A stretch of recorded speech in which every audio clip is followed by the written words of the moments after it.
Hello and welcome to Positively United today, Thursday, the 12th of February. For me, it's very early in the day. It's about 8:50 a.m. UK time, GMT, whatever it's called these days. But I wanted to get this video out really, really quickly. It's going to be quite a short video because I haven't really got much time to do anything longer.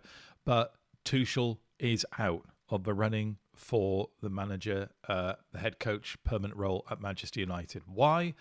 Well, a story has broken in the Times newspaper today, just about, I think probably about half an hour ago, something like that. That Tuchel is expected to sign a contract extension with England to the Euros in 2028. That takes him out of a reckoning for the United head coach position. This does not surprise me in the slightest.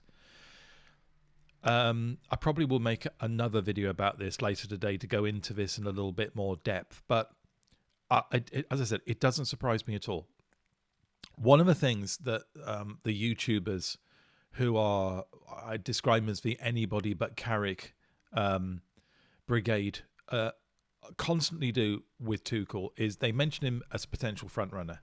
And even more so over the last several days, as even the more illogical of the Carrick haters did at least seem to be admitting that the choice at the end of the season, if things go the way they are for Carrick at the moment, that the choice at the end of the season is going to be either Carrick or a big name. It's not going to be Carrick or a hipster or a big name, because we're fed up of hipsters. We're fed up of the Ten Hags. We're fed up of the Ruben Amrams. If it's not going to be Carrick, it would need to be a world-class, world-renowned manager. A Tuchel and Ancelotti. I would include Poch in that list, but I know many United fans, for whatever reason, don't.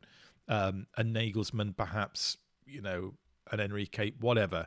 But that seems to have become what people were at least coalescing around, which frankly makes a lot of sense. And I've never been against that, by the way. If Carrick fails his test, the test I have in my mind for him, then yeah, it should be someone else. And it should be a really, really big name, not an up-and-coming hipster manager, because it just hasn't worked at the United. They get swallowed up by the pressure.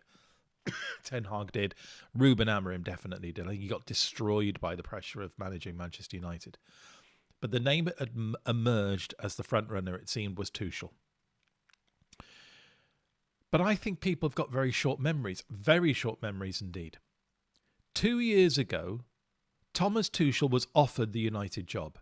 Does anybody think that didn't happen?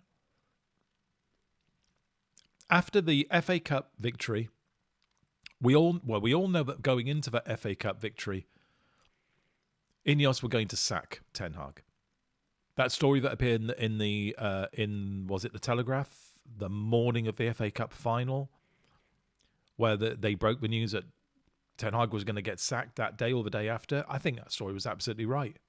Winning the cup final and in the way we did, brilliant tactical performance by Ten Hag that day, by the way.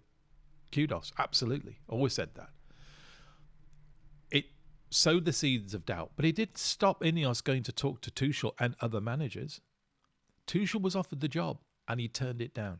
Now, we've heard all sorts of stories as to why he turned it down. He didn't like the financial package that was on offer. He didn't like the specific role that he was being offered, which was head coach rather than manager. This is the speculation. But it's also been said he just wanted a break from club management. And I think we've not concentrated on that anywhere near enough.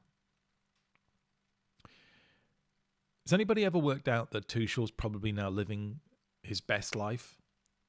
He's done club management. He's now in international management. It's a part-time job on astronomical wages. I think I'm right in saying the England manager's job is the best paid international management job in the world. And he doesn't have to do it every day. It's like the James Bond of management, isn't it, being England manager? It's, swanky foreign hotel to swanky foreign hotel, phoning down to reception for your cafe complet. It's heaven. And I think he's in it. I don't think he's got any thoughts of coming to manage Manchester United. I really don't. And I don't think he ever did.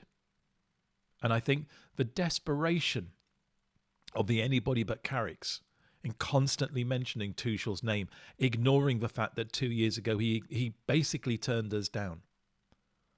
I think just says more about their desperation than it says anything about reality. I'm really glad this has happened because it's removed a name from the conversation who I don't believe was ever actually really a serious candidate. And it focuses the mind on practicalities. As I said, I'm not going to go on for much longer because I don't really have much time. I'll make a longer video about this later on. But the big story this morning is Tuchel's out of the running for the United job. He's going to sign a contract extension with England that takes him to the Euros in 2028.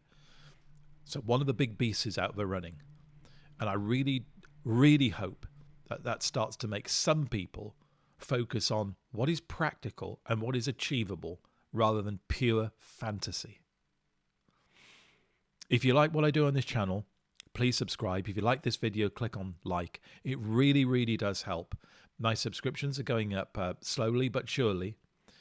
It would be really nice to get a bit of a run going. I hope but what you think I offer on this channel is something a bit different. If you do, and you've got a friend or two who you think might enjoy what I do, also let them know about the channel, encourage them to be subscribers too.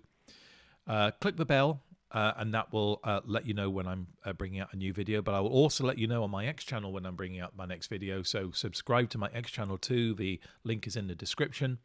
I have a Coffee account. If you want to contribute, the link is in the description too. But that's all I wanted to say in this short video. Until we see each other next time, which will probably be later today, actually.